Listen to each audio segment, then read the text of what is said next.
ഞാനിവിടെ ഒരു 3 കിലോവാട്ടിൻ്റെ ഒരു യൂണിറ്റാണ് സ്ഥാപിച്ചിട്ടുള്ളത്. കൊച്ചിൻ കോർപ്പറേഷൻ്റെ ഒരു സുസ്ഥിര വികസന പദ്ധതിയോട് ബന്ധപ്പെട്ട് കുറേ റെസിഡൻസ് അസോസിയേഷനുകൾ തിരഞ്ഞെടുത്തപ്പോൾ ഏതാണ്ട് 15 വീടാട്ടാണ് മൊത്തം ഇവിടെ സ്ഥാപിച്ചിട്ടുള്ളത്. അതിനകത്ത് ഒരു 8 വീടോളം ഞങ്ങളുടെ അസോസിയേഷനാണ്. അതിൽ ഈ വഴിയിൽ ഞങ്ങൾക്കൊരു 3 വീടുകളാണ് അനുവദിച്ച് കിട്ടിയത്. അതിൽ ഒരെണ്ണം എൻ്റെയാണ്. അങ്ങനെയാണ് ഞാനിപ്പോൾ മൂപ്പൻസിലേക്ക് വരുന്നത്. അത് സ്ഥാപിക്കുന്ന സമയത്താണ് ഇതിങ്ങനെ മൂപ്പൻസാണ് ചെയ്യുന്നതെന്നും മറ്റു കാര്യങ്ങളും ഞാൻ അറിയുന്നത്. വളരെ നന്നായിട്ട് ചെയ്തു. ഞാൻ വളരെ സാറ്റിസ്ഫൈഡ് ആണ്. മുൻകൂട്ടി ഇതിനെല്ലാ കാര്യങ്ങളും അറിയിച്ചിട്ടുണ്ടായിരുന്നു. ഇങ്ങനെ വരുന്ന സമയം സൗകര്യങ്ങളെല്ലാം ആദ്യം ഒന്ന് നോക്കിയിട്ട് പോയിട്ട് ശേഷം സാമഗ്രികൾ വരുന്നത് മുൻകൂട്ടി അറിയിച്ചിട്ടുണ്ടായിരുന്നു. നമ്മൾ സ്ഥലത്തുണ്ടോ എന്നെല്ലാം അന്വേഷിച്ചതിന് ശേഷം ഇവിടെ വന്ന സാധനങ്ങൾക്ക് അടുത്ത ദിവസം തന്നെ വന്ന് ഇൻസ്റ്റലേഷൻ നടത്തിയിട്ട് പോയത്.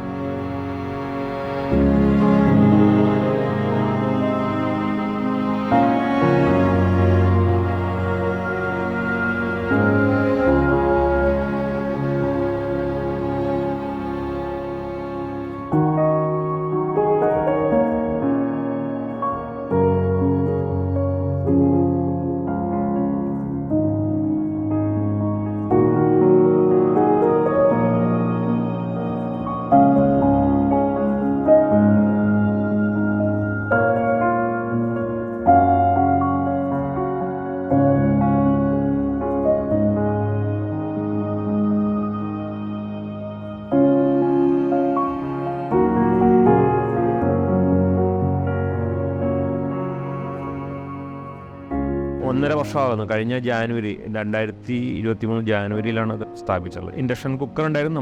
അത് കൂടുതൽ യൂസ് ചെയ്യുന്നുണ്ട്. അപ്പോൾ അത് ചൂട് സമയമാണ്. AC ഉപയോഗിക്കാതെ നമുക്ക് രാത്രി ഒരു രീതിയിലും കഴിച്ചു കൂട്ടാൻ പറ്റാത്തൊരു സമയമാണ്. അപ്പോൾ അതുകൊണ്ട് AC ഒക്കെ ഇപ്പോൾ സഫീഷ്യൻ്റായിട്ട് നമ്മൾ യൂസ് ചെയ്യുന്നുണ്ട്. ഇപ്പോഴത്തെ കിട്ടുന്ന ഈ യൂണിറ്റ് എന്നെ സംബന്ധിച്ചിടത്തോളം യാതൊരു കുഴപ്പമില്ല, നല്ല രീതിയിൽ എനിക്ക് അതിൻ്റെ ഔട്ട്പുട്ട് കിട്ടുന്നുണ്ട്.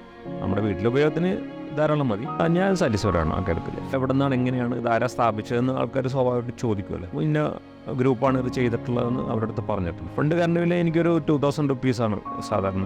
സോളാറോടെ വെച്ചിരിക്കുന്നുണ്ട്. നമ്മൾ യൂസ് കൂടിയിട്ടുണ്ടാവും. അപ്പോൾ എനിക്ക് ഒരു മാസം ഒരു 190 രൂപ ഫിക്സഡ് ചാർജ് മാത്രമേ വന്നിട്ടുള്ളൂ. വേറെ എക്സ്ട്രാ ബില്ലുകൾ ഇതുവരെയും എനിക്ക് വന്നിട്ടില്ല. ആവറേജ് 2000 റുപ്പീസ് വെച്ച് ഞാനിപ്പോൾ ഒരു വർഷം 5 മാസത്തോളം ഇല്ലേ, 84,000 റുപ്പീസോളം എനിക്ക് തന്നെ ലാഭം കിട്ടിയിട്ടുണ്ട്.